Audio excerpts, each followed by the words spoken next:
Yes. Give me 1 minute. So let's make a formal introduction for our listeners. Good afternoon, live. Actually, yeah, good afternoon for you as well. This is Claudio calling you from Washington, D.C., from the studios in Fairfax City. We are very humble and grateful that Live Miranda accepted our invitation to our show. Not in her wildest dream did Live Miranda foresee the kind of attention a single demo uploaded to SoundCloud will attract. Live, welcome to the show. Thank you so much. Thank you for having me. Problem. And more than an interview, it's going to be a conversation about music, and you can ask questions if you want as well. So let's start from the beginning. For people that are new to your music, feel free to introduce yourself. Yes, I'm a Norwegian musician, songwriter, singer, guitar player, basically. I would say that I'm fairly unknown. Most people don't know who I am, not even in my own country. But I'm building a career as a musician right now, and I've been doing it for the last 15 years. Played in a lot of bands, different projects, and it's just my passion. So it's what I have to do, and yeah, I'm really happy to be talking to another enthusiast of music. Thank you. So with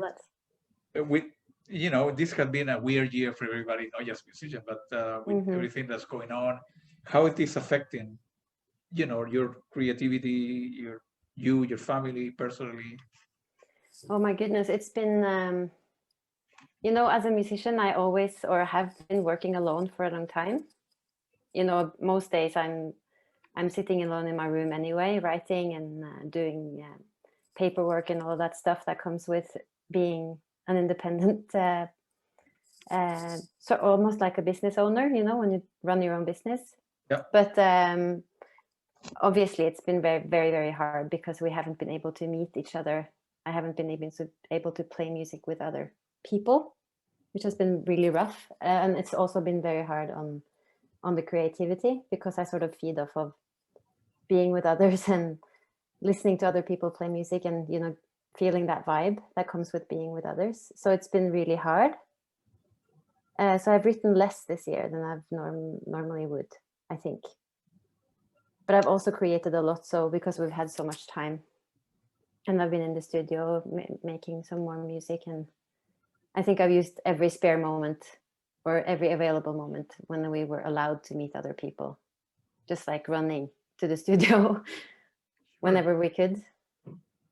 But it's been hard. Did the government in your country provide a sort of assistance for people that cannot tour?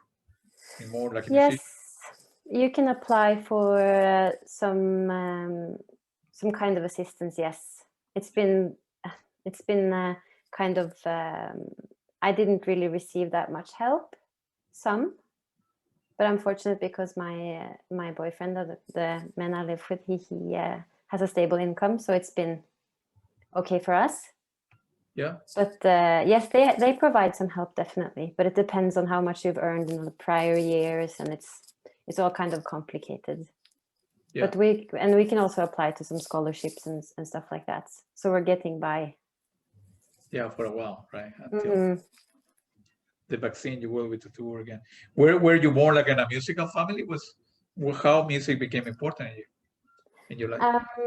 Actually, my father, he was an actor in the theater. So I grew up being there in behind the scenes almost every other weekend, and he was also a very great singer, and he did a lot of musicals and stuff. So I was raised on being around the stage, and also obviously listening to a lot of music back home, both with my mom and my dad.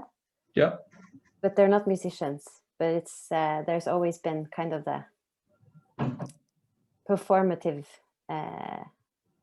thing has always been a huge part of my life. I reckon. I think. When do you realize that for you music was more than playing the guitar or playing for your family? You need to make a decision in your life, I assume, where sure. In the equivalent of high school here. Well, do I want to go to college? do I want to gamble and do a music career? When was the decision? How old were you? I think I always had the dream. I always wanted to do it since I can remember. But I didn't really make the decision until I was, I think, 25. So around 10 years ago. Yeah. That's when I sort of understood that I would be unhappy if I didn't pursue that dream. Because I wanted to study, and I tried studying for a few years, and I just didn't, you know, growing up with a father being an actor, it's a rough life, you know. It's not really a stable life. You can't really know when the next money is coming in and stuff like that. So I tried to avoid it for a while. But you know, you can't fight it. You just have to let go eventually. And so 10 years ago, I would say, that's when I sort of started pursuing it seriously. Yeah.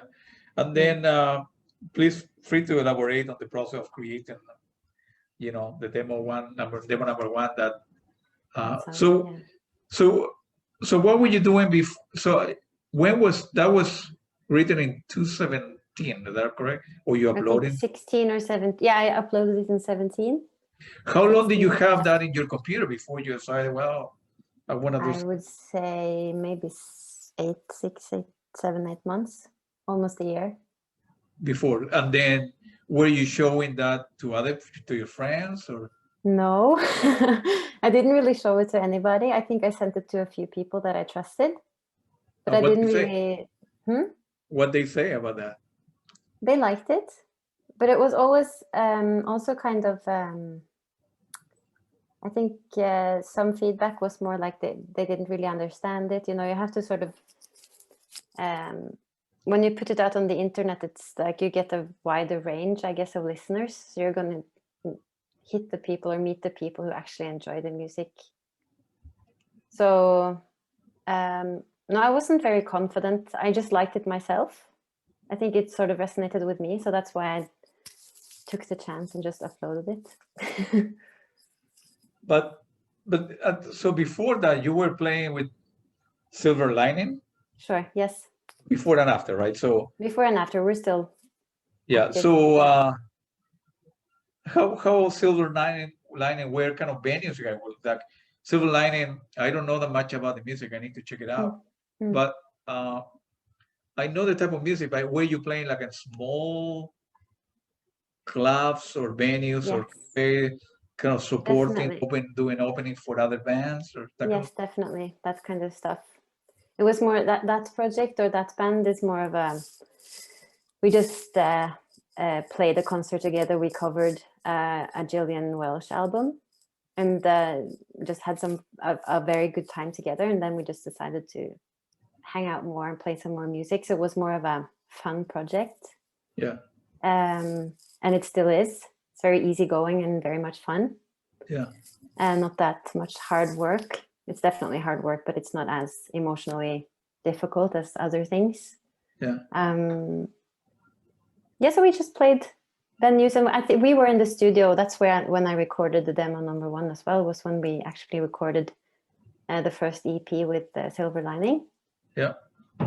And then you decided, well, this is going to be my baby project, like we'll call it. Yes. Instead of being part of Silver Lining, and people were in the band were kind of okay. Nobody knew that was a hit at the time. So so you did it for yourself. You gave it your computer 7 months. Or you were daydreaming, thinking about it, you know, playing more music, and then you took it out. You decided that. So what happened? How long did it take before people began, you know, emailing you or pinging you, a reaction from the public? It didn't take too long. I'm already part of the scene in Norway or in Oslo. Kind of surrounded myself with people that played music, so it kind of there were a few people reaching out pretty quickly. I can't really remember the details, but it didn't take too long, I remember. So I think I uploaded it in February, and then I was playing at one of the biggest festivals in Norway in the summer. So they contacted me quite early after I released it. That was a huge surprise. But yeah. But then, so you did have, at the time, only that particular song? Plus, you No, were I had working the some new more stuff. songs. Yeah. Yeah, I had some songs that I didn't really feel was they were the fitting any great. other project. I was just didn't know what to do with them, and then I realized that I could play them alone. Yeah, Mm. and then your life changed the week or the It did. month. Yeah, it My God, definitely did. It was. It's really it's strange to think about it now that that one song actually did change a lot for me in do you terms of being remember? taken The seriously. day? You remember the day that you uploaded the song? I do. I was so nervous. I was actually I uploaded it because I was going to play support for one of my friends. She needed a support act, and I was just thinking, okay, maybe I can just try and do a solo thing then. Yeah. And so I needed something to show for it, and I just uploaded that song. And I was really nervous, and it was so personal. You know, it's one of the most personal things I've ever written. So it was very nerve-wracking. Yeah. But Go. also, That's beautiful, man. Uh, so then after that, people start calling you. You start touring with other musicians, mm-hmm. and then I'm quite sure somebody asked you, or you thought, well, I'm working to. That's one EP, but you began, I suppose, create another song before it came to your album, right? Mm-hmm. Uh, so that was you thought, okay, now I have a song. I, with what's happened with your dad passing away, Yeah.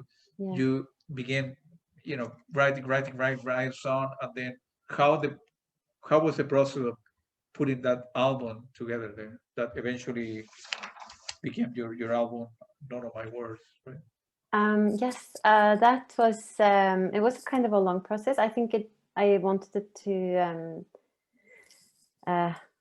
take as long as it needed, sort of. It was kind of a rough process because I decided on writing about what I was feeling and how I was doing after my father passed away, which is, it's a tough thing to write about. But I also really needed to do it. It was something I had to do for myself. So it was a very emotional process, but it was also a lot of fun. And I was obviously introduced to some incredible musicians, and my producer, Øyvind, he is just magical. So he actually helped me sort of release that sound, Yeah. because putting more music to just the guitar and the vocals is kind of a difficult task Yeah. to find the right sound. But it was a very fun and challenging and what can I say, emotional process that really meant a huge deal to me. It was really a relief sort of to do that. So Finally getting to do it. in a way, you're telling me you didn't have a choice. No, I had to. That's true. It's I mean, I could have survived without doing it, but it would have made me miserable, I think. Yeah. Mm. So I listened to the album. Well, I have listened many, like 5 times. Thank you. So I know all the songs. And, Mm-hmm. it's very good stuff. It's very personal stuff. I don't need to tell you that. It's about facing fear, going back to probably your relationship with your dad, Mm-hmm. introspection, solitude, cope. Uh, Yeah. Sometimes I don't know. That's the best way to be, right? So a tragic moment, a difficult moment is what you need in order to do something important in life. So Yeah, I think so too. Sometimes. yeah, similar to my dad. My dad passed Mm. away about 8 years ago, and I'm sorry. I like music because of him. Otherwise, I wouldn't be Mm. doing this stuff. I don't need to do it. Mm. I want to do it, which is a big difference, right? So Mm. uh, I'm an engineer. I do other stuff, nothing to do with music. Just so happened that my dad did have a lot of music. So I began listening music when I was a baby, a really baby, probably 2, 3 years old. And so in many ways, I'm dedicated that to my guy. That yeah. So as I mentioned before, it's a beautiful thing to for a family to share, you know, with your sibling, your kids, or whatever. It's something that important to you, you know. But, yes, definitely. yeah. So for me, it was like a personal project, but I'm very happy that I'm doing this. What about the title, the album title? The That's title. it has a lot of meaning behind that. So yes, it does. It's it's actually not an accident. It's not an accident at all. it's not an accident, but it was kind of an accident too, because we didn't really know what to call the album. And then I went through all of the songs. And then one of the songs is called None of My Words, and that's a song about, you know, not being able to get through to someone, no matter what you say. It's not going to help. It's not going to work. They're not going to take your advice. But I guess it could mean a lot more than that as well. None of my words. You can read whatever you want to do almost into it, I guess. But I guess it's that feeling of despair, or just not reaching through, or not being able to convey what you want to convey, or that you don't really have the words to say what you want to say, or I don't know. It's kind of sad, but it's, yeah. And if you don't mind, you know, I want to ask you a personal question. Sure. That, you know, that was more, it seemed to me that wasn't kind of directed at your dad, was more relationship, boyfriend or girlfriend, whatever. You know, I got that. Yeah, that's more of a, it's more of a relational thing, yes, not about work out, sometimes to work. Friendships or But yeah, it's a personal thing, right? It doesn't do with that. Yeah, sure. And how long ago was the album released? It was in 2019, so it's been 2 years almost. No, 1 year. Jesus. Yeah, 1 year. One and a half. Yeah. So you release it, you put it in Bandcamp, Spotify, you began calling people, and now you became famous in many ways. I mean, when your music was playing on the radio, I suppose, or different station, and how difficult was to do the silver lining stuff, your own stuff at the same time. They were competing priorities, or they no, it's been working out pretty well. I mean, I didn't really get to do much before the lockdown happened. You know, we released the album in September 2019, and then we went on a small tour in the winter. And then we planned on, I was going on an extensive tour this spring, but that didn't happen, obviously, and of course not. So it's been, I think it would have been a bit challenging to maybe have both projects, but it's also, you know, a very good thing to have more than one thing to focus on. At least for me, it's very nice to have those two different projects and have that different kind of input. So as this far, it's been working out very well, I think. So now, you know, the whole world know about your album, but so the next step will be for you to, when the pandemic is over and, you know, the vaccine and people get healthy, tour, you know, do a little bit of touring on your own, you know, promoting your album kind of stuff, right? Definitely, that's the plan. And then time permitting, you know, do the silver lining as well. Yes, I think because we're just in the studio now finishing the second studio album with Silver Lining. So we have that coming up in next year, I think. And I'm also releasing an EP as Louien in a few months. Wow. That we recorded. Yes, definitely. We recorded it during the lockdown. So that's going to be very interesting. It's going to be very interesting to see just how everything develops now because of the pandemic. We have all these dreams and wishes and hopes for this year, but we are still kind of on the fence with planning everything, and we just have to wait and see what the future brings, basically. It's expensive to put never mind an album, but one EP together? How long does it? It's very expensive. Yeah, I'd say it's very expensive, definitely. It's less expensive than an album, obviously, because it's not that many songs and takes shorter time to record and all that. But it's definitely expensive, and I think we spent 3 weeks maybe recording it all together. So it's with mixing and mastering and all those things in addition as well. So it takes a lot of time and energy and money, definitely. And then you So need to do it. Sorry, go ahead. No, I just said that money-wise, you just have to be really smart and save a lot of, save all the extras that you get and just try and make the best of it. And then some musicians use like a crowdfunding where people can contribute. Have you gone about that way of putting an album together, or you pretty much you borrow money and then you know Yes, save money? We have some scholarships and some funds that we can apply to in Norway, governmental and also some independent organizations that give money to musicians. So you can get some money from that. And obviously, I would definitely consider doing a fundraiser as well, if that became necessary. But it hasn't really been necessary thus far. But yeah, I think it's a great way. Yeah. To raise money. But also this year, I felt kind of, or in 2020, that people have been really low on money anyway.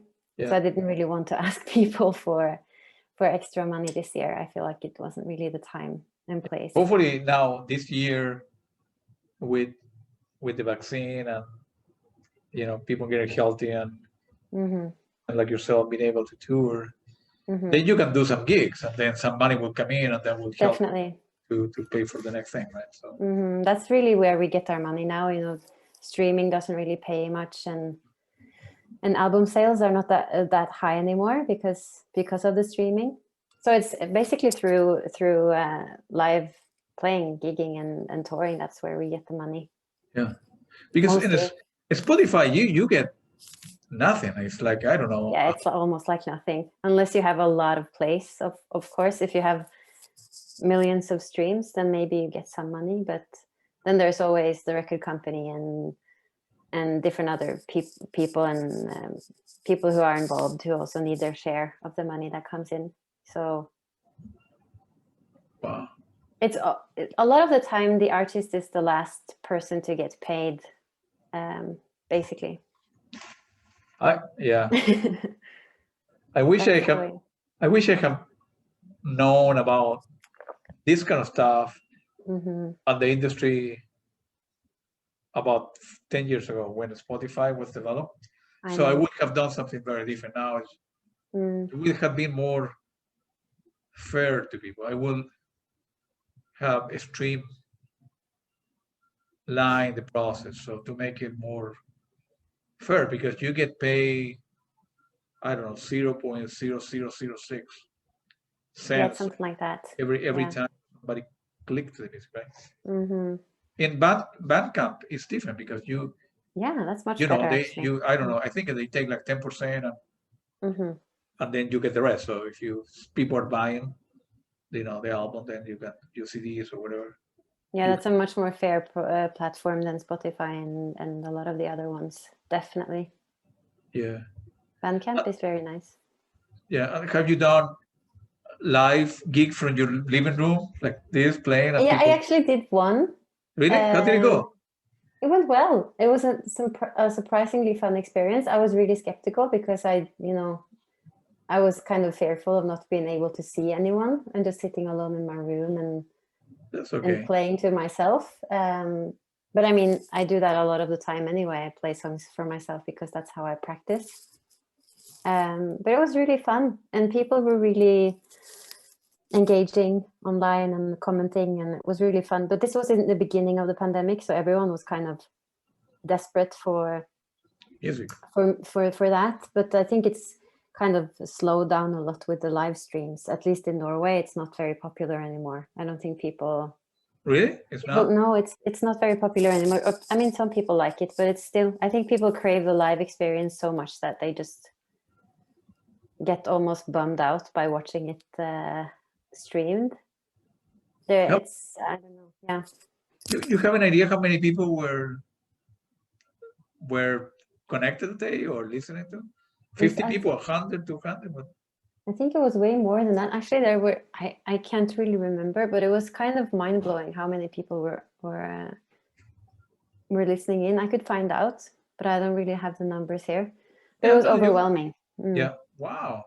I think is the recorded was that Yeah, sure. recorded? I can send it to you. Definitely. Yeah, It's recorded. I would love to listen. I think it's actually on my Facebook page as well. I think it's there. Yeah. And if you do another one, let me know so I can help out. Yeah, sure. I definitely will. Or if you end up doing like a, I don't know, GoFundMe or crowdsourcing or whatever, feel free to keep me in touch. So when I began listening to stuff, it's impossible not to connect any new artist to all the stuff because I know so many bands. Sure. That it's easy to say, man, that reminds me of. So at the beginning, when I began listening to your stuff on Spotify last week, it reminded me a lot of Johnny Mitchell. Oh, thank you. Very That's a very stuff good on compliment. guitar and yeah. Have anybody make comments like that or? Yes, I've heard that one a few times before. Yeah, yeah. I'm very inspired by her, so that makes sense. But it still is kind of overwhelming because I love her so much that I don't feel like I deserve to be sort of compared to her. She's the greatest in my opinion. But yeah. Yeah, she's very good. So now I want to bring you to attention to some kind of songs, like 3 that I like. What can you tell me about I Follow You? How the composition came together? Whatever comes to your mind. No, don't share any personal stuff. In general terms, how the stuff came together. Yeah, that's a song that's quite old. I wrote that one actually before I wrote them number 1. Really? Yes, I did. And I just put it in a drawer and didn't really think about it. And then because I have, I think, maybe 3,000 recordings on my phone and on my computer together, just like small recording snippets of songs that I've made. And I went through because I wanted to see if I had some old songs that I could use for my album. And I went through a lot of my old recordings, and that's how I found it. And I liked it. And so I started writing it or composing it and finishing the song because it wasn't really finished. And then I had my producer sort of work with it, the rest of the composition. And one of my friends who plays the cello, she made the arrangement for cello as well. So that's kind of how. I think that's the one out of, if I remember correctly, in Spotify, that's the one that has more views or. Yes, I think so too, definitely. Yeah. What about Broken Heart Love? Oh, that one. It's fun because it's one of my, I didn't really like that song. It was hard. I think it's a very depressing song. Lyrically, it's very hard or very heavy. And but I also really enjoy singing it. It's very challenging to sing, so I really like that. And we were really inspired. I've always been really inspired by Portishead, the British group. Have you heard of them? Who? Portishead. Yeah, of course. Yeah, I know that. Yeah. I want to bring them over. Yeah. Yeah, you should. No, but I always love their sound, and also her singing is amazing. Beth Gibbons, I think her name is. Yeah, it is. Yeah. So we just wanted to be inspired by that kind of sound, and we tried it, and it worked. I think, in my opinion, it was really. What about the None of My Words? That's None of My Words. All the 3 songs, and they're all good. It just I so happen that at the time that I listened to, I say, well, three, and I picked the three there. That's great. Doesn't mean that the other are not that great. That they're. But those are your favorites. I think. Yeah, a lot of my words. the different. Okay, if we take the lyrics out, okay, you can take the lyrics. Forget about the lyrics. I like the arrangement that a lot. Definitely. It reminds me. You know who David Sylvian is in the London? Yeah. You know who he is, right? Yes, I think I do. Yeah. Yeah. Remind me a lot of the work he has done with a lot of musicians. That for me, he's one of the best guys in the world, and I will die to interview the guy, even if I have 30 minutes with him. You know, but it's hard to. But I'm a stubborn person, so I will knock every door. You know, you will get to him eventually. Yeah. Yeah, I'm going to be talking to a couple of people that will help me to get into his circle and then get closer. I say, come on, man, I love your music. What's wrong? Let me talk to you. Yeah. Huh? Let me talk to you half an hour. Why you? Yeah. So the arrangement of that particular song is a beautiful. It's it. So in a way, right? It's like a gift, if you will, to be able to express your feeling with melodic music, if you will. I don't know how it makes sense for you, but yeah, that makes a lot of sense. It's yeah. Some people are willing to go there, right? Emotional. Some people are not, right? So, I think it's something that comes very natural to some people. Is that to you? It comes naturally? Yeah. Yeah. It's always been that way. A stupid question. When you're singing a particular song, right? In front of, I don't know, it doesn't make a difference whether there are hundreds or thousands, right? You're singing with your guitar. Of course, you know the lyrics because you wrote about. Do memories come to your head? Sure. Yeah. You get distracted? How you do with that? It's funny because if you don't really know the song, it's easy to get distracted. But if you know the song well, whatever happens in your head sort of becomes part of that's exactly of the experience. So it's more of I sometimes have the feeling if I play a show that I'm living through different, almost living a full life just for those, I don't know, 45, 60 minutes that I'm on stage, because so many emotions, memories, feelings and thoughts just come sort of rushing through my head. Of course. So you can get very distracted if you're not having a good day, or if you don't really know what you're supposed to do. Then you can be put off by that if some kind of emotion, for example, is triggered. But if you're in the flow, it's just a very fun and strange experience. Have you cried, Ernie, at all? Cried?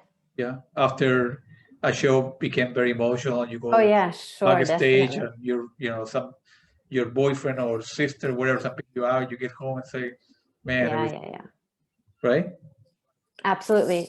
Most of the time you just get really, really high from playing. It's a lot of adrenaline and endorphins and everything. So more normally I'm just like running around and laughing and I don't know, talking fast to people after I played a show. But if it's been a bad experience, it's definitely I could definitely find myself crying after playing. I try not to cry while playing because that would be a bit too much, but after, definitely. I asked the same question to Sim Jacobsen and Grit from Kaya Sakai as well, and I will tell you later on why. But so what kind of music do you listen to when you're not listening to your stuff? What kind of band do you like? What kind of stuff do you like? Oh my goodness, can be for your country, can be for another country. I listen to all kinds of music almost. I know that's a boring answer. Right now, I always loved folk and Americana and singer-songwriters. That was always kind of very close to my heart. Yeah. So, and Sara Klang, the one from Sweden that you mentioned, I listen to her a lot these days. I'm the kind of person who just picks up an album, and if I like it, I would listen to it on repeat for months. I don't really listen to anything else for months if I find something I really like. But yeah, I listen to hip hop and I listen to a lot of 60s and 70s music, you know, from the Canyon, Laurel Canyon music, Joni Mitchell and Crosby, Stills, Nash and Young, and Led Zeppelin I love, and I don't know, The Doors. I'm a sucker for all kinds of music, and especially the older, or the 60s and 70s era is really my favorite, I think. Yeah, keep me posted if you can get a hold of Sarah Clark, because I would love to. Oh yeah, I don't know how to get a hold of her, but I know she's very active on Instagram and Facebook, so maybe that's a way to start. Yeah, I will try to get. But she's incredible. Oh my goodness, her voice. Or through your friends, or keep me. And I think I send you like 3 or 4 names, whatever. Yeah. If you can. I will have a look into it. I'm not sure if I can help you, but I will definitely try. Yeah, and then tell me about the album, the way it was recorded, the studio, who put it together. It's a name that I cannot even pronounce. Yes, the Norwegian names. That's very difficult. It's my producer. His name is Øyvind Røsrud. Say that again. Øyvind. Yeah. Øyvind Røsrud. Wow, super. Yeah, so it's I can understand why it's difficult to pronounce those names. And yeah, he's a very experienced producer and a great musician, incredibly talented and creative. Yeah. And a great person as well. And I'm not sure if I'm going to remember everyone who was involved at this time, but it was a lot of amazing people. Yeah. But we had the cello. We had 3 cellos. And we had the bass, and we had many different guitars, electric and acoustic guitars, and we had the piano, and we had synthesizers, and I think we just went a bit wild, trying everything. And then obviously we sort of cut back a lot after we sort of found the sound and put everything together the way we wanted it in the mix. I looked the internet last night and I found picture of the studio. It's a small place, right? It's a small place. Very small place. It's a great space, though. It's amazing. It's in the basement of a very nice building, and it's kind of close to where I live. So, and he has this, I don't know what you call it, but it's there's a window in the ceiling, so daylight gets in to the basement. And it's just one of those rooms where you just feel at home at once, because they have, he's been there for such a long time, and there's always musicians in and out. So it's like a space that's being used all the time. Yeah. Yeah. Is he a well-known person in your country that in Oslo, that a lot of people try to go to him and book time? Yes, a lot of people record their stuff with him, definitely. Yeah. And he's also a musician himself, so he's done a lot of different things. I got you. Yeah. Mm-hmm. So a personal question now. Yeah. How does it make you feel that your music resonate and connect with many people? It's just unbelievable, I think. For me, it's overwhelming, and it's obviously it's a dream come true as well, because that's always what I wanted, was to present my music to other people and show other people what I wanted to, or show them what I could do with my voice, and show them what I could do with my words. That was really important to me, but it was always kind of unattainable in my head. So it's really overwhelming and amazing whenever people reach out like yourself, and I almost can't believe it every time it happens. And also, with the streams on Spotify and all that, it's very abstract. It's kind of hard to connect to that, because you don't see the people. Of course not. You just see the numbers. Yeah.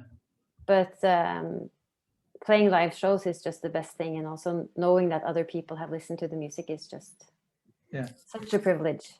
Thank you very much. You mentioned before that you're not well known in your country, or Oslo. How in the world? How in the world? Your stuff is very good, man. Thank you so much. No, see, I'm very serious. Yeah, thank you. Your yes, stuff is very I good. believe you. Yeah, thank you. Like, it's weird. I mean, I don't know. As I It's say, a crazy market. I'm always looking for new bands, right? So Mm-hmm. I have a lot of music, and I keep on buying a lot of music, right? Mm-hmm. But I'm always looking for new ways. So of course, I knew, High as a Kite, that they're well known here in the United States and Europe. Mm-hmm. But I didn't know who Sig Jacobsen then. And then I went to the Mm-hmm. website, and the manager who managed a lot of bands had put me in touch with a lot of people, put me in touch with you. And then Sure. from you, and then Sarah Klang, and blah, blah, blah.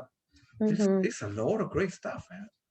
I mean, it's incredible, and I think that's kind of part of the problem sometimes as well. There's so many amazing artists out there, and the market has just exploded. And it's also because, we can, all of us, if we want to distribute our music, we can. It's not like we need anyone else to do it for us. We can do Correct. it independently if we want to.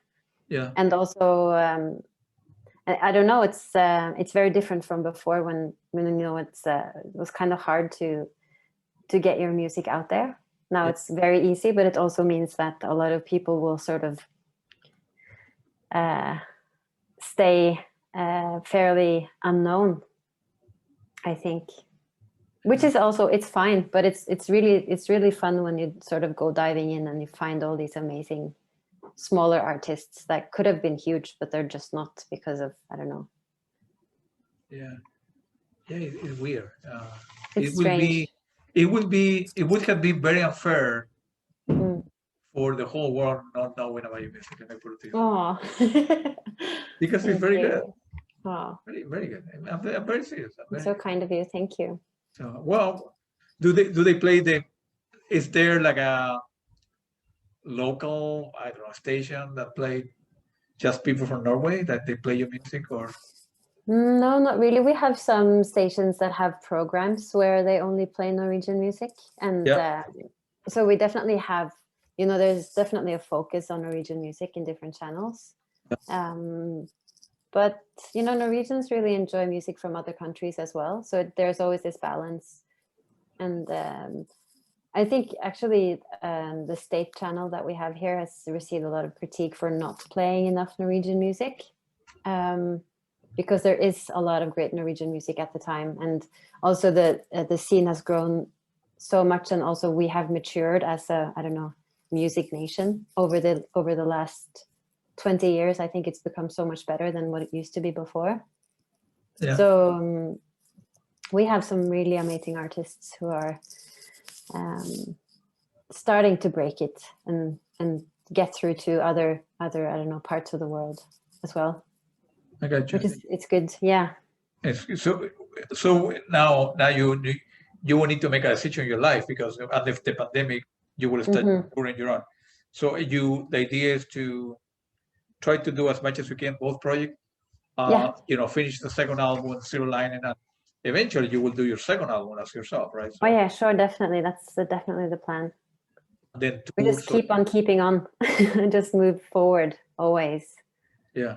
With both projects, I think. You need to make money and record your investment, pay your debts, and be happy, Yes. What kind of musician do you admire? What kind of people, if you can play with anybody? Oh, if I could play with anybody.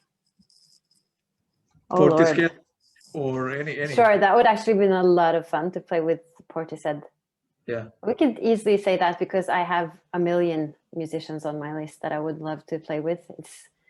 It's all for different occasions, and I mean, singing with the Eagles would have been fun.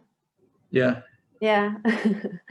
That's a beautiful music. The Eagles. Yeah, their voices, or with Crosby, Stills, Nash when they were still. I mean, I saw them live a few years ago, but I think they're maybe not that. Do a lot of you guys have I've never been in your country. You guys have a lot of venues that a lot of groups all over the world. Yes, definitely. Come your way, or? Yes, I'm kind of proud of the live scene in Norway. We definitely have a lot of international acts coming here. Yeah. We love to see live music in Norway, definitely. So I've seen a lot of my favorite artists play here in Norway. I don't have to travel to do that. Yeah. Obviously, if I want to if I want to dive into the country scene or the folk scene, I definitely would go to another country. But like the US, I've been there a few times. But You like it here? I love it. I love it. Your country is very beautiful, though. It's different. Norway is amazing. Absolutely. Yeah, I've never been there. But I mean, it's always fun to travel and see other parts of the world. Yeah. Too. In my case, I live in the border with 2 different states, with Maryland and Washington, D.C. So every band comes here.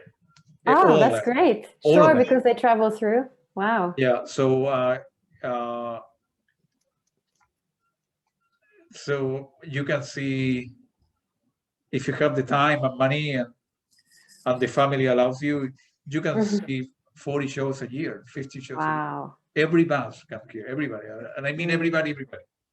Because we have so many venues and in these 3 cities, Washington, D.C. and Virginia, there's people with, that do well in life, have money. So they can go to a lot of concerts and spend money. So as I say, everybody, all the big names and the small names come to this area. Come to play in that area. There's so many great venues. Some shows are not expensive. Some artists are more expensive, obviously. But, sure, yeah, there's a range in prices. So people can afford. There are venues that you only pay and you can sit on the lawn if you don't have enough money to go inside. But still, you can listen to stuff. But from Crosby, from Phil Collins, Peter Gabriel, Genesis, Fleetwood Mac, Eagles, and I mean everybody. So hopefully you will be playing one day. Lucky you, yeah. As I say at the beginning, I'm very fortunate to do what I like and enjoy my stuff. So what's the idea? So now you finished the first EP. What's the time frame, if you have any, to release a second album? How long that will take? Like a year or so? Yes, I think a year would be a good estimate to make. But we never know how long it's going to take. But you need all the songs first as well. You need to finish writing the songs. But you told me that you have you told me you have 3,000 songs on your computer, man. I do. I'm just very picky. Huh? I'm just a very, very picky person. So it's normally these recordings just end up staying there. But I'm working with it, definitely. Working through all the ideas and we'll definitely get there. It's just a matter of time.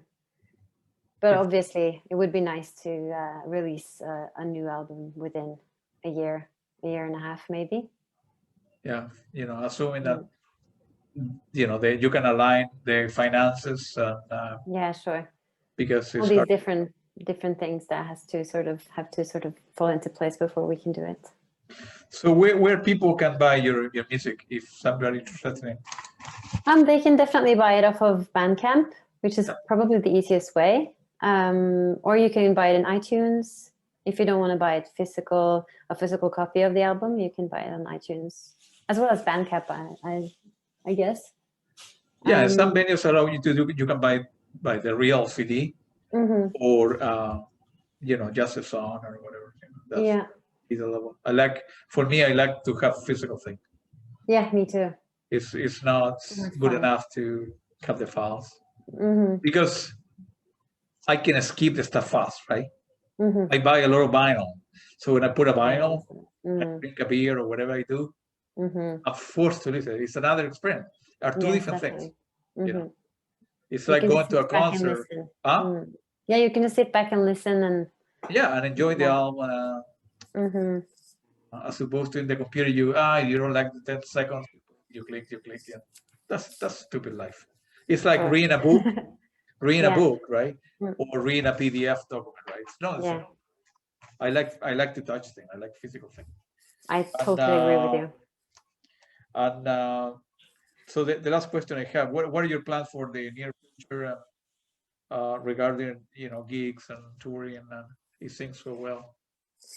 The plan is to do some touring during the summer if we are allowed.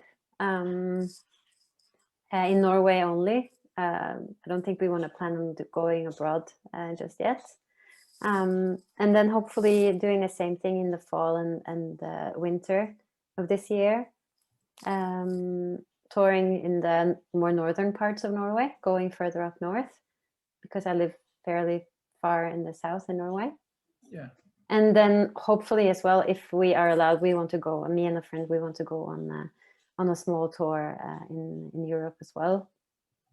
We planned on doing that last year, and we would really like to do that now or this year.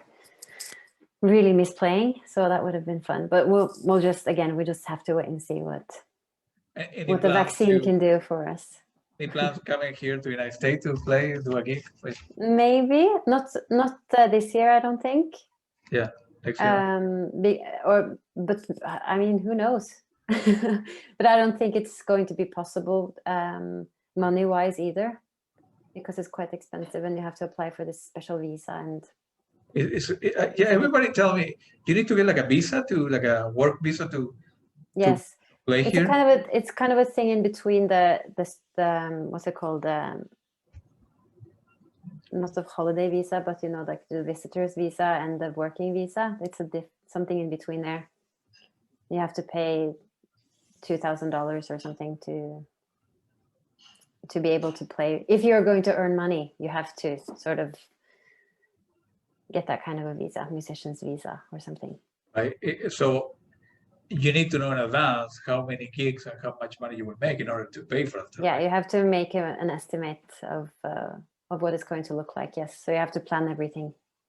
So it needs to be. I mean, if you want to pay that much money and pay for the tickets and all that, you need to make an extensive plan and actually know what you're going to do, and also maybe stay for a while, because it's not very nice to just come and stay for a week and then leave again. It's nice to stay for a while and do other things as well, you know. You have like a tour manager kind of? Yes, I do. Someone promoting music, or you do everything on your own? I do most of the promoting myself right now, but I have a lot of help from my record company, record label, and I also have a tour manager, definitely. I got you. Another question: what's the meaning of the sort of the name that you use as a musician? It means anything in your country, or like? No, it's actually it's my mother's. It's my mother's nickname. It's my mother's nickname from when she was, because her name is Louise. Yeah, Louise, right. So I don't know. I just like the way it looks and the way it sounds, and it just came to me one day that I wanted to call myself that, so I did it. And it's also, you know, nobody else is called that, so it's kind of convenient. Well, you gotta be different. Well, that's all I have. Like, okay, great. It was a very nice time, pleasure. I will send you all the stuff you need for your social media. I would appreciate if you can, you know, put me in touch with the other people that you think. I definitely will. You're going to make it, man. Oh, thank you so much, Claudio. It's been really nice talking to you. Thank you so much for reaching out. No problem. Have a great afternoon. Oh, you too. I'll talk to you soon then. Thank you. Bye. Okay, bye.